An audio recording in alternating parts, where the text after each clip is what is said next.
بسم اللہ الرحمن الرحیم۔ السلام علیکم۔ آج ہم پڑھیں گے سورۃ النمل۔ اللہ کے نام سے جو بے انتہا مہربان اور رحم فرمانے والا ہے۔ طاسین، یہ آیات ہے قرآن اور کتاب مبین کی، ہدایت اور بشارت ان ایمان لانے والوں کے لیے جو نماز قائم کرتے اور زکوٰۃ دیتے ہیں، اور پھر وہ ایسے لوگ ہیں جو آخرت پر پورا یقین رکھتے ہیں۔ حقیقت یہ ہے کہ جو لوگ آخرت کو نہیں مانتے ان کے لیے ہم نے ان کے کرتوتوں کو خوشنما بنا دیا ہے، اس لیے وہ بھٹکتے پھرتے ہیں۔ یہ وہ لوگ ہیں جن کے لیے بری سزا ہے، اور آخرت میں یہی سب سے زیادہ خسارے میں رہنے والے ہیں۔ اور اے نبی صلی اللہ علیہ وآلہ وسلم، بلا شبہ تم یہ قرآن ایک حکیم و عالم ہستی کی طرف سے پا رہے ہو۔ انہیں اس وقت کا قصہ سناؤ جب موسیٰ نے اپنے گھر والوں سے کہا کہ مجھے ایک آگ سی نظر آئی ہے، میں ابھی یا تو وہاں سے کوئی خبر لے کر آتا ہوں یا کوئی انگار چن لاتا ہوں تاکہ تم لوگ گرم ہو سکو۔ وہاں جو پہنچا تو ندا آئی کہ مبارک ہیں وہ جو اس آگ میں ہے اور جو اس کے ماحول میں ہے، پاک ہے اللہ سب جہان والوں کا پروردگار۔ اے موسیٰ، یہ میں ہوں اللہ زبردست اور دانا۔ اور پھینک تو ذرا اپنی لاٹھی۔ جو ہی کہ موسیٰ نے دیکھا لاٹھی شام کی طرح بلکا رہی ہے تو پیٹ پھیر کر بھاگا اور پیچھے مڑ کر بھی نہ دیکھا۔ اے موسیٰ، ڈرو نہیں، میرے حضور رسول ڈرا نہیں کرتے، الا یہ کہ کسی نے قصور کیا ہو، پھر اگر برائی کے بعد اس نے بھلائی سے اپنے فعل کو بدل لیا تو میں معاف کرنے والا مہربان ہوں۔ اور ذرا اپنے ہاتھ اپنے گریبان میں تو ڈالو، چمکتا ہوا نکلے گا بغیر کسی تکلیف کے۔ یہ دو نشانیاں نو نشانیوں میں سے ہیں۔ فرعون اور اس کی قوم کی طرف لے جانے کے لیے وہ بڑے بدکار لوگ ہیں، مگر جب ہماری کلی نشانیاں ان لوگوں کے سامنے آئیں تو انہوں نے کہا کہ یہ تو کھلا جادو ہے۔ انہوں نے سراسر ظلم اور غرور کی راہ سے ان نشانیوں کا انکار کیا، حالانکہ دل ان کے قائل ہو چکے تھے۔ اب دیکھ لو ان مفسدوں کا انجام کیسا ہوا۔ دوسری طرف ہم نے داؤد اور سلیمان کو علم عطا کیا، اور انہوں نے کہا کہ شکر ہے اس خدا کا جس نے ہم کو اپنے بہت سے مومن بندوں پر فضیلت عطا کی۔ اور داؤد کا وارث سلیمان ہوا، اور اس نے کہا، لوگو، ہمیں پرندوں کی بولیاں سکھائی گئی ہیں اور ہمیں ہر طرح کی چیزیں دی گئی ہیں، بے شک یہ اللہ کا نمایاں فضل ہے۔ سلیمان کے لیے جن اور انسانوں اور پرندوں کے لشکر جمع کیے گئے تھے، اور وہ پوری ضبط میں رکھے جاتے تھے۔ ایک مرتبہ وہ ان کے ساتھ کوچ کر رہا تھا، یہاں تک کہ جب یہ سب چیونٹیوں کی وادی میں پہنچے تو ایک چیونٹی نے کہا، اے چیونٹیوں، اپنے بلوں میں گھس جاؤ، کہیں ایسا نہ ہو کہ سلیمان اور اس کے لشکر تمہیں کچل ڈالے اور انہیں خبر بھی نہ ہو۔ سلیمان اس کی بات پر مسکراتے ہوئے ہنس پڑا اور بولا، اے میرے رب، مجھے قابو میں رکھ کہ میں تیرے اس احسان کا شکر ادا کرتا رہوں جو تو نے مجھ پر اور میرے والدین پر کیا ہے، اور ایسا عمل صالح کروں جو تجھے پسند آئے، اور اپنی رحمت سے مجھ کو اپنے صالح بندوں میں داخل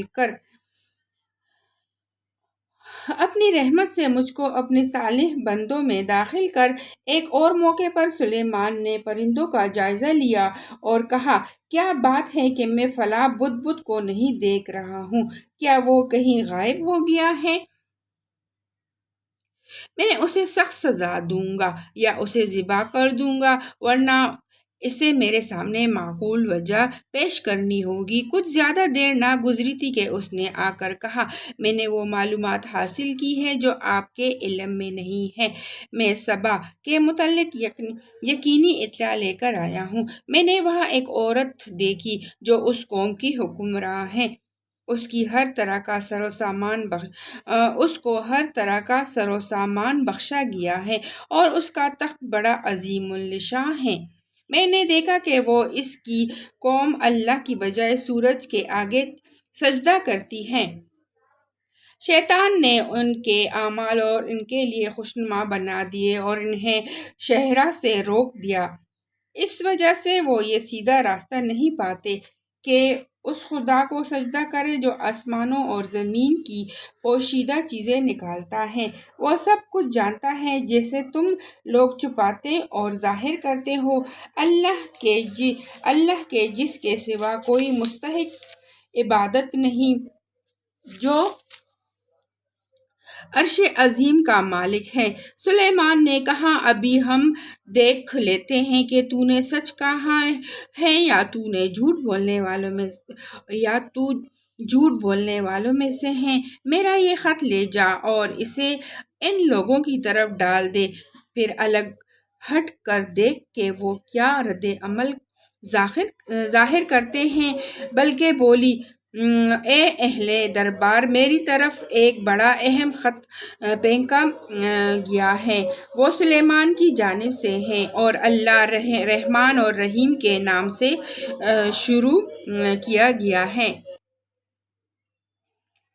مضمون یہ ہے کہ میرے مقابلے میں سرکشی نہ کرو اور مسلم ہو کر میرے پاس حاضر ہو جاؤ۔ خط سنا کر ملکہ نے کہا، اے سرداران قوم، میرے اس معاملے میں مجھے مشورہ دو۔ میں کسی معاملے کا فیصلہ تمہارے بغیر نہیں کرتی ہوں۔ انہوں نے جواب دیا، ہم طاقتور اور لڑنے والے لوگ ہیں، آگے فیصلہ آپ کے ہاتھ میں ہے۔ آپ خود دیکھ لیں کہ آپ کو کیا حکم دینا ہے۔ ملکہ نے کہا کہ بادشاہ جب کسی ملک میں گھس آتے ہیں تو اسے خراب اور اس کی عزت والوں کو ذلیل کر دیتے ہیں، یہی کچھ وہ کیا کرتے ہیں۔ میں ان لوگوں کی طرف ایک ہدیہ بھیجتی ہوں، پھر دیکھتی ہوں کہ میری ایلیچی کیا جواب لے کر پلٹتے ہیں۔ جب وہ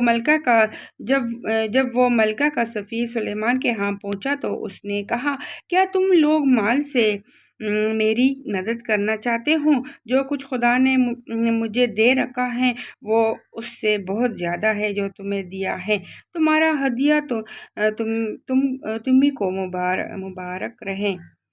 اے سفیر، واپس جا اپنے بھیجنے والوں کی طرف، ہم ان پر ایسے لشکر لے کر آئیں گے جن کا مقابلہ وہ نہ کر سکیں گے، اور ہم انہیں ایسی ذلت کے ساتھ وہاں سے نکالیں گے کہ وہ خوار ہو کر رہ جائیں گے۔ سلیمان نے کہا، اے اہل دربار، تم میں سے کون اس کا تخت میرے پاس لاتا ہے قبل اس کے کہ وہ لوگ متی ہو کر میرے پاس حاضر ہو؟ جنوں میں سے ایک قوی ہیکل نے عرض کیا، میں اسے حاضر کر دوں گا قبل اس کے کہ آپ اپنی جگہ اٹھیں۔ میں اس کی طاقت رکھتا ہوں اور امانت دار ہوں۔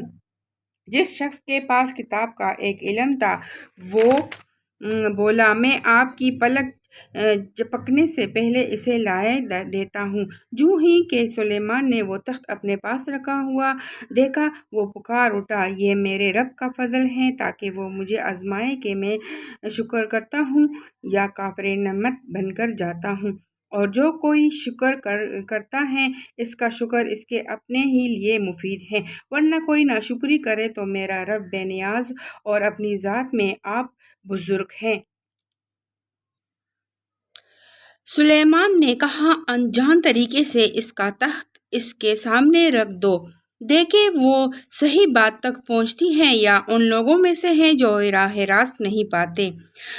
ملکہ جب حاضر ہوئی تو اس سے کہا گیا، تیرا تخت ایسا ہی ہے۔ وہ کہنے لگی، یہ تو گویا وہی ہے، ہم تو پہلے ہی جان گئے تھے اور ہم نے سراتات جھکا دیا تھا یا ہم مسلم ہو چکے تھے۔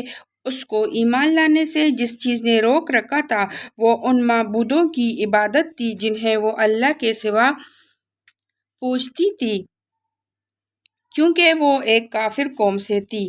اس سے کہا گیا کہ محل میں داخل ہو۔ اس نے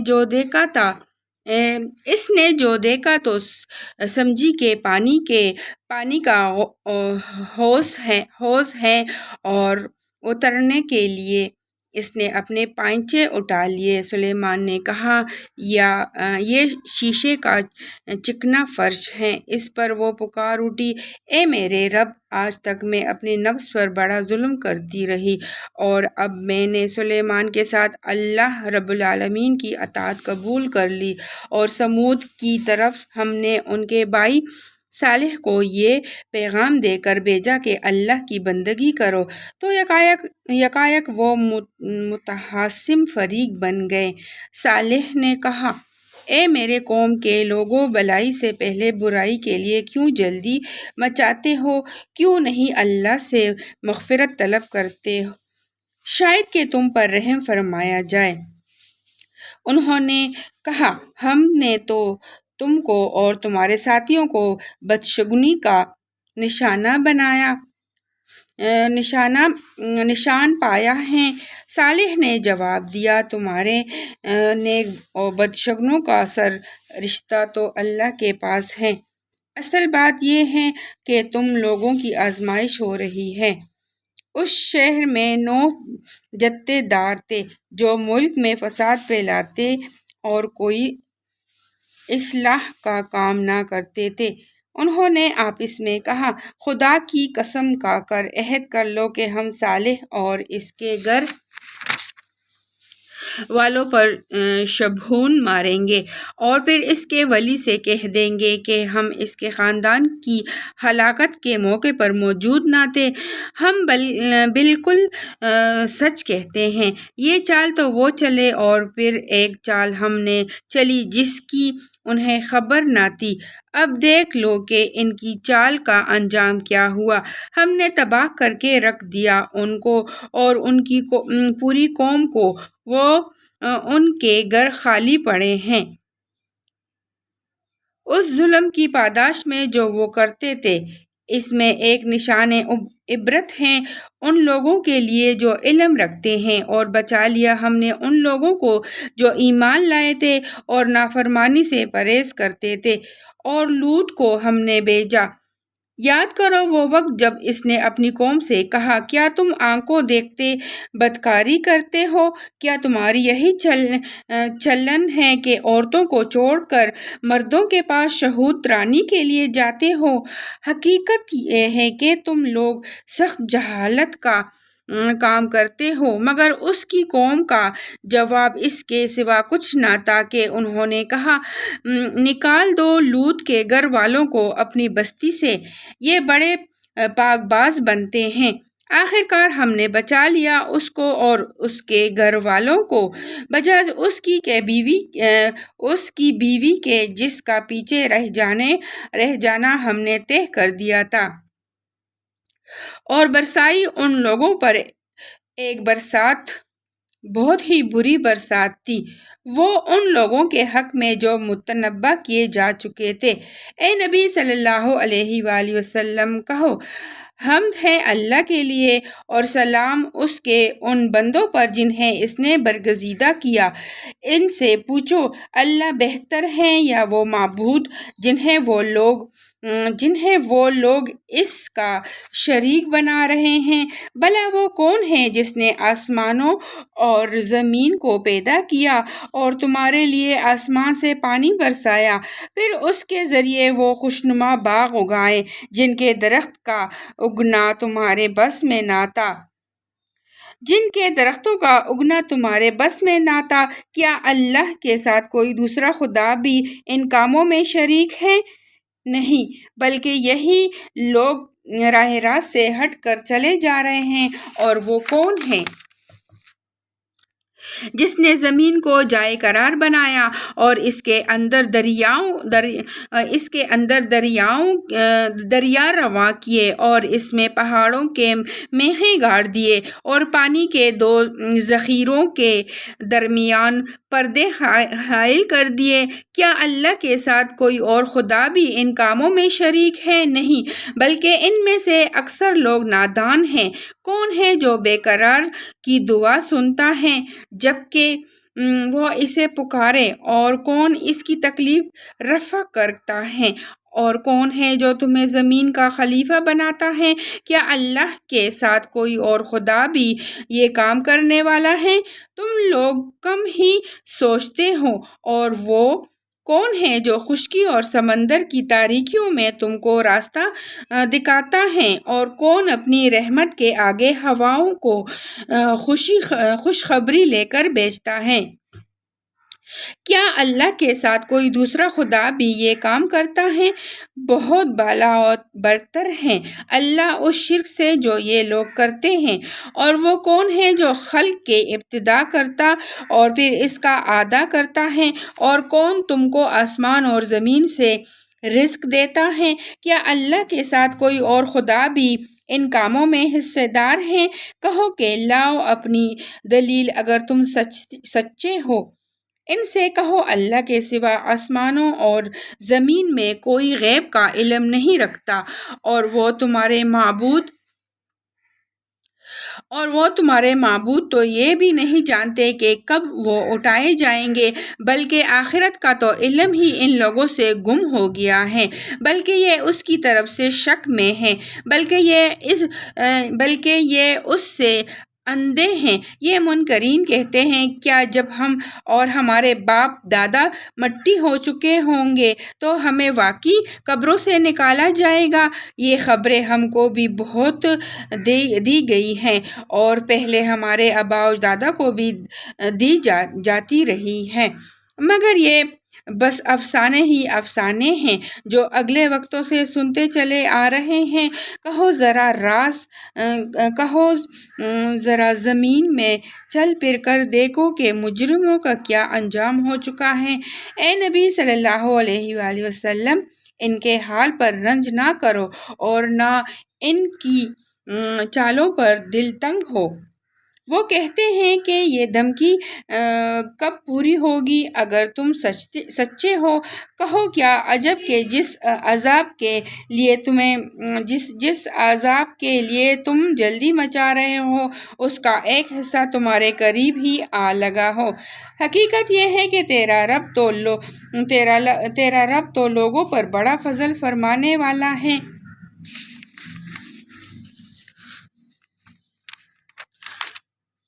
مگر اکثر لوگ شکر نہیں کرتے۔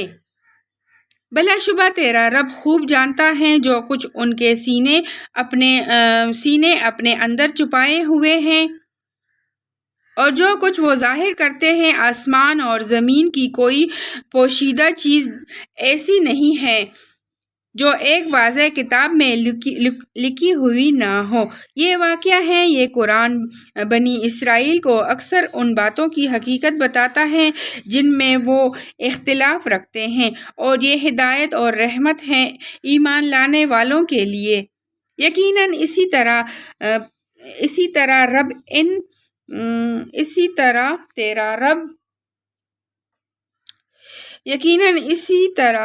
تیرا رب ان لوگوں کے درمیان بھی اپنے حکم سے فیصلہ کر دے گا، اور وہ زبردست اور سب کچھ جاننے والا ہے۔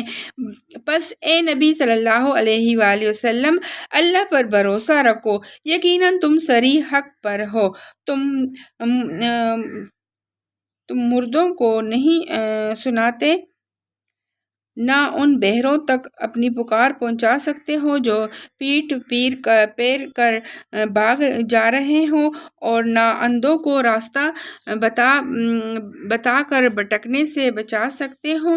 تم تو اپنی بات انہی لوگوں کو سنا سکتے ہو جو ہماری آیات پر ایمان لاتے ہیں اور پھر فرما بردار بن جاتے ہیں، اور جب ہماری بات پوری ہونے کا وقت ان پر پہنچے گا تو ہم نے ان کے لیے ایک جانور زمین سے ہم ان کے لیے ایک جانور زمین سے نکالیں گے جو ان سے کلام کرے گا کہ لوگوں ہماری آیات پر یقین نہیں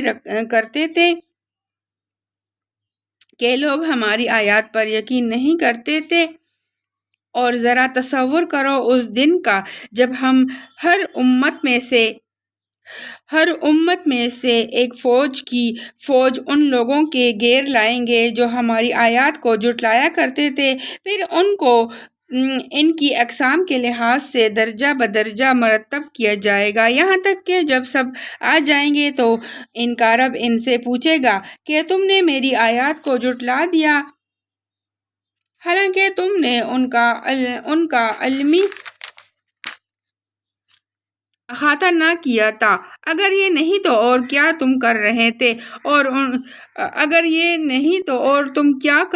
تھے اور ان کے ظلم کی وجہ سے عذاب کا وعدہ ان پر پورا ہو جائے گا تب وہ کچھ بھی نہ بول سکیں گے۔ کیا ان کو سجائی نہ دیتا تھا کہ ہم نے رات ان کے لیے سکون حاصل کرنے کو بنائی تھی اور دن کو روشن کیا تھا؟ اس میں بہت نشانیاں تھیں ان لوگوں کے لیے جو ایمان لاتے تھے۔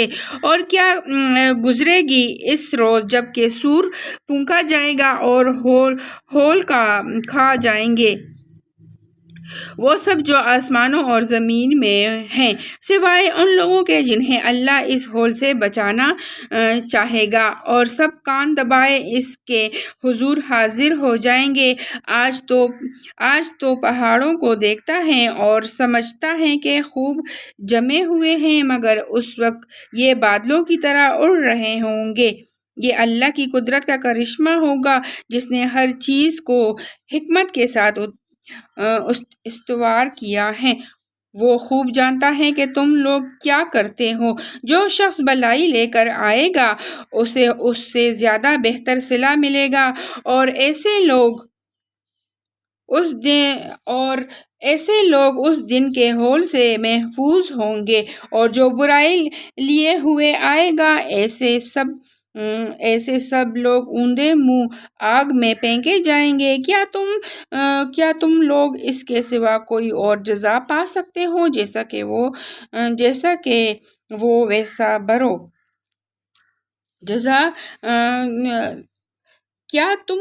کیا تم لوگ اس کے سوا کوئی اور جزا پا سکتے ہو کہ جیسا کرو ویسا بھرو۔ اے نبی صلی اللہ علیہ وآلہ وسلم، ان سے کہو مجھے تو یہی حکم دیا گیا ہے کہ اس شہر مکہ کے رب کی بندگی کرو جس نے اسے حرم بنایا ہے اور جو ہر چیز کا مالک ہے۔ مجھے حکم دیا گیا ہے کہ میں مسلم بن کر رہوں اور یہ قرآن پڑھ کر سناؤں۔ اب جو ہدایت اختیار کرے گا وہ اپنے ہی بھلے کے لیے اختیار کرے گا، اور جو گمراہ ہو اس سے کہہ دو کہ میں تو بس خبردار کر دینے والا ہوں۔ ان سے کہو تعریف اللہ ہی کے لیے ہے، عن قریب وہ تمہیں اپنی نشانیاں دکھا دے گا اور تم انہیں پہچان لوگے، اور تیرا رب بے خبر نہیں ہے ان اعمال سے جو تم لوگ کرتے ہو۔ صدق اللہ العظیم۔ اللہ تعالیٰ ہم سب کو اس قرآن پاک پر عمل کرنے کی توفیق عطا فرمائے، آمین ثم آمین یا رب العالمین۔ میرے چینل کو لازمی سبسکرائب کریں، لائک کریں، شیئر کریں۔ اللہ حافظ۔